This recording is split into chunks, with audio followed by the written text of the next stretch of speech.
So this is the third video of Gauss law.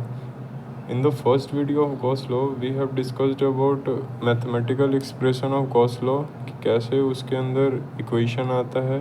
Gauss law का equation क्या आता है कि किसी भी सरफेस एरिया के अंदर जो नेट इलेक्ट्रिक फ्लक्स होता है वो ratio of charge enclosed by epsilon not के इक्वल होता है। उसके इन डिटेल डेरिवेशन भी हम लोग फर्स्ट वीडियो में कवर कर चुके थे। In the next video, so in the second video of Gauss law we have discussed about the integral form कि गॉस लॉ का जो इंटीग्रल फॉर्म होता है वो क्या होता है। So in this video we will discuss about the differential form of Gauss law. ठीक है, तो differential form of Gauss law define करने से पहले हमें दो चीज़ आना चाहिए। सबसे पहले क्या कि इंटीग्रल फॉर्म क्या होता है। ठीक है, integral form of Gauss law. और सेकंड चीज़ जो कि रिक्वायर्ड है वो है कि हमें डाइवर्जेंस थ्योरम आना चाहिए। ठीक, तो ये अगर हम फर्स्ट चीज़ का बात करें यानी इंटीग्रल फॉर्म, तो ये तो हमें पता है कि surface integration of electric field is equals to 1 upon epsilon naught volume integration of rho V dot D V, यही होता है। अब अगर हम बात करें डाइवर्जेंस थ्योरम का, तो डाइवर्जेंस थ्योरम क्या कहता है कि किसी भी वेक्टर के लिए अगर हम लेट्स ए अगर एक वेक्टर है, A is a non zero vector. ठीक, यानी इसका मैग्नीट्यूड अगर ज़ीरो नहीं है तो क्या बोलता है डाइवर्जेंस थ्योरम कि अगर हम volume integration of divergence of A, यानी किसी भी वेक्टर का अगर हम वॉल्यूम इंटीग्रेशन ले उसके डाइवर्जेंस का, तो वो इक्वल होगा surface integration of that vector. यानी अगर हम वॉल्यूम इंटीग्रेशन ले डाइवर्जेंस ऑफ एनी वेक्टर, तो वो हमेशा इक्वल होगा surface integration of that vector. ठीक, यही है हमारा क्या डाइवर्जेंस थ्योरम। अब इसके हेल्प से और इंटीग्रल फॉर्म से हम बड़े आसानी से differential form of Gauss law express कर सकते हैं। अब देखिए, सबसे पहले ना हम ऐसा करते हैं कि इसको इक्वेशन नंबर फर्स्ट मान लेते हैं। ठीक, अब यहाँ पे आते हैं। हमारे पास इक्वेशन फर्स्ट क्या है कि एरिया मतलब surface integration of electric field equal है volume integration of rho V dot D V, और यहाँ पे 1 अपॉन एप्सिलॉन नॉट है। अब फ्रॉम इतना जो बात है वो कॉन्सेप्ट था, जो डेरिवेशन है वो एक्चुअली स्टार्ट यहाँ से हो रहा है। इन द फर्स्ट लाइन सबसे पहले हम क्या करेंगे कि integral form of Gauss law लिखेंगे। ठीक है, उसके बाद हम यहाँ से स्टार्ट होगा डेरिवेशन और फिर ऐसे फर्दर चलेगा। तो फ्रॉम डाइवर्जेंस थ्योरम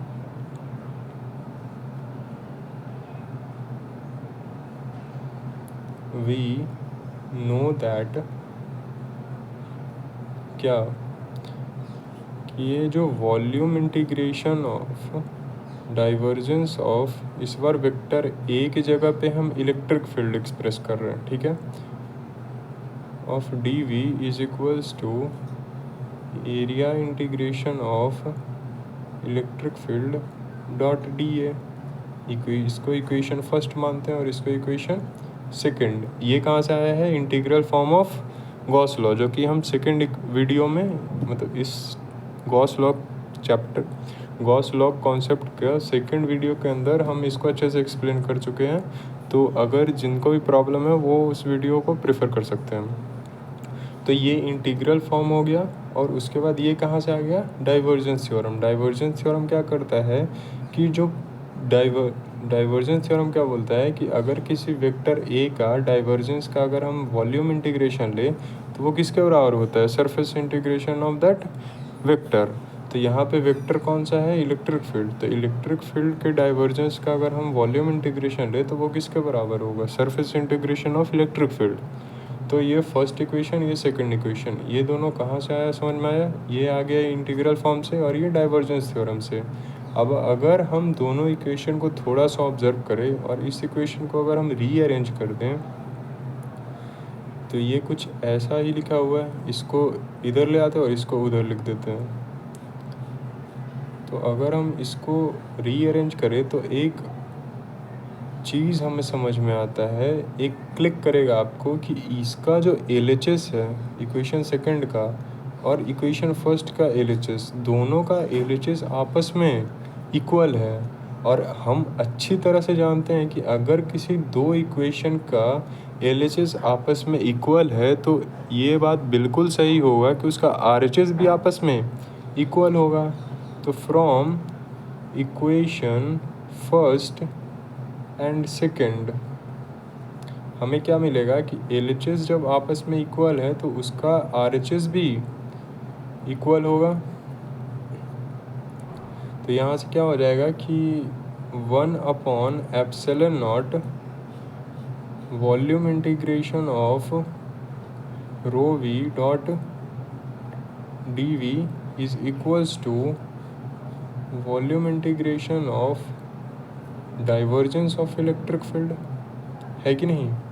इसी को अगर हम रीअरेंज करके लिखें तो ऐसे लिख सकते हैं, volume integration of divergence of electric field is equals to 1/ε0 volume integration of rho v dot dv। बस इसको RHS को LHS, LHS को RHS। अब यहाँ पर क्या दिख रहा है कि दोनों के पास वॉल्यूम इंटीग्रेशन है, तो LHS इक्वल इक्वेशन में तो इसका जो वॉल्यूम इंटीग्रेशन है इसके वॉल्यूम इंटीग्रेशन से कट हो जाएगा।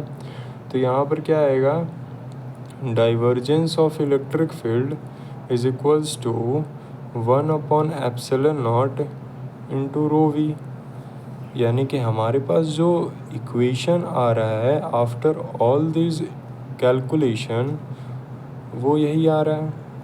यानी कि जो डिफरेंशियल फॉर्म है किसका, गॉस लॉ का, वो क्या बोल रहा है कि अगर इलेक्ट्रिक फील्ड का डाइवर्जेंस लेते हैं तो वो हमेशा किसके बराबर होगा, volume charge density divided by ε0। ठीक है, ये हमारा ये कर्ल, इसको डेल ऑपरेटर बोलते हैं और डेल ऑपरेटर डॉट किसी भी वेक्टर को यानी बोलेंगे तो वो होता है डाइवर्जेंस।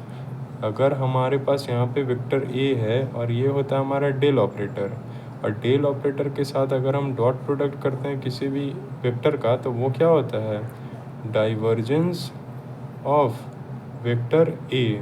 तो उसी तरह से यहाँ पे क्या होगा कि ये डाइवर्जेंस ऑफ इलेक्ट्रिक फील्ड हमेशा किसके बराबर होगा, ratio of volume charge density by ε0। ठीक है, और यही क्या हो गया हमारा differential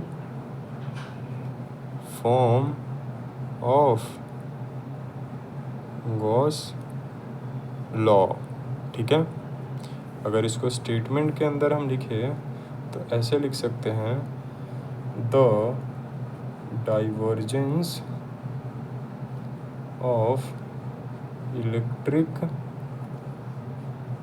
field is always equals to the ratio of volume charge density is to ε0।